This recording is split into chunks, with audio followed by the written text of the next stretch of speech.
اسرائیلی فوج نے شمالی غزہ کی پٹی میں بڑے پیمانے پر آپریشن شروع کر دیا اور انخلا کے نئے احکامات جاری کر دیے۔ ظالم اسرائیلی فوج نے علاقے میں خوراک کی سپلائی بھی روک دی۔ اسی دوران غزہ کی محصور پٹی میں اسرائیلی جرنیلوں کا خوفناک منصوبہ سامنے آ گیا۔ اسرائیلی جرنیلوں کا یہ منصوبہ صرف ایک روایتی فوجی منصوبہ نہیں بلکہ یہ ایک ڈرامائی منظر نامے کی نمائندگی کر رہا ہے، جس کا مقصد غزہ کی پٹی میں محصور نہتے فلسطینیوں پر غیر معمولی دباؤ ڈالنا ہے تاکہ غزہ کی پٹی کے شمال میں حماس کا گلا گھونٹ کر اسے ہتھیار ڈالنے پر مجبور کیا جا سکے۔ اس خوفناک منصوبے کا آغاز شہری آبادی کو غزہ کے جنوب کی طرف بھیجنے کی کوشش سے کیا گیا۔ گزشتہ اکتوبر میں فوجی کارروائیوں کے آغاز میں بعد میں شمالی اور جنوبی غزہ میں تقسیم کی لکیر بن چکی ہے۔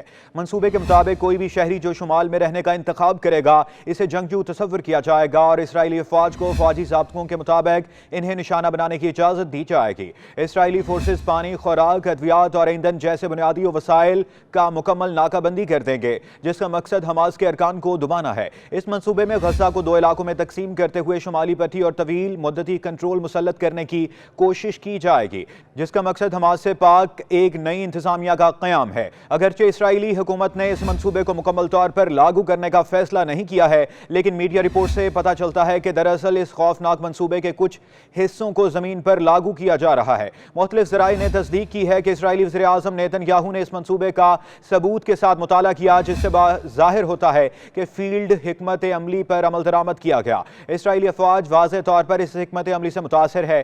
فلسطینیوں کو خدشہ ہے کہ شمالی غزہ کی پٹی میں اسرائیلی فوج جو کچھ کر رہی ہے وہ جنرل پلان کے نام سے اس منصوبے پر مکمل طور پر یا اس کے ایک حصے پر عمل درآمد کر رہا ہے۔ اسرائیلی حکومت کا جنرل پلان ایک اسٹریٹجک ویژن ہے جو اسرائیل کی قومی سلامتی کونسل کے سابق سربراہ گیورا آئلینڈ نے تیار کیا تھا۔ اس منصوبے کو اسرائیل کے درجنوں سابق فوجی افسران کی حمایت حاصل تھی اور اسے اسرائیلی وزیر اعظم نیتن یاہو اور اسرائیلی وزارت خارجہ کے سامنے پیش کیا گیا تھا۔ ذرائع کے مطابق اسرائیلی کابینہ نے جنرل آئلینڈ کی تجویز کردہ ناکہ بندی کی تجویز کو منظور نہیں کیا، لیکن فی الحال جو عمل جاری ہے وہ اس منصوبے سے ہی ملتا جلتا ہے جو آئلینڈ نے اسرائیلی کابینہ کے خصوصی اجلاس میں پیش کیا تھا۔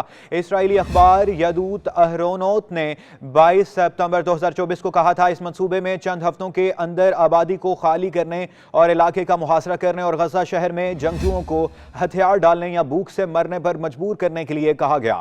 کچھ روز پہلے اقوام متحدہ کے ورلڈ فوڈ پروگرام نے شمالی غزہ کی پٹی میں انسانی صورتحال کی سنگینی کے بارے میں خبردار کرتے ہوئے کہا کہ شمالی غزہ میں تشدد بڑھنے سے خوراک کی سلامتی پر تباہ کن اثرات مرتب ہوئے ہیں۔ اقوام متحدہ کے پروگرام نے یہ بھی واضح کیا کہ شمال میں ورلڈ فوڈ پروگرام کی باقی ماندہ خوراک کب تک چلے گی۔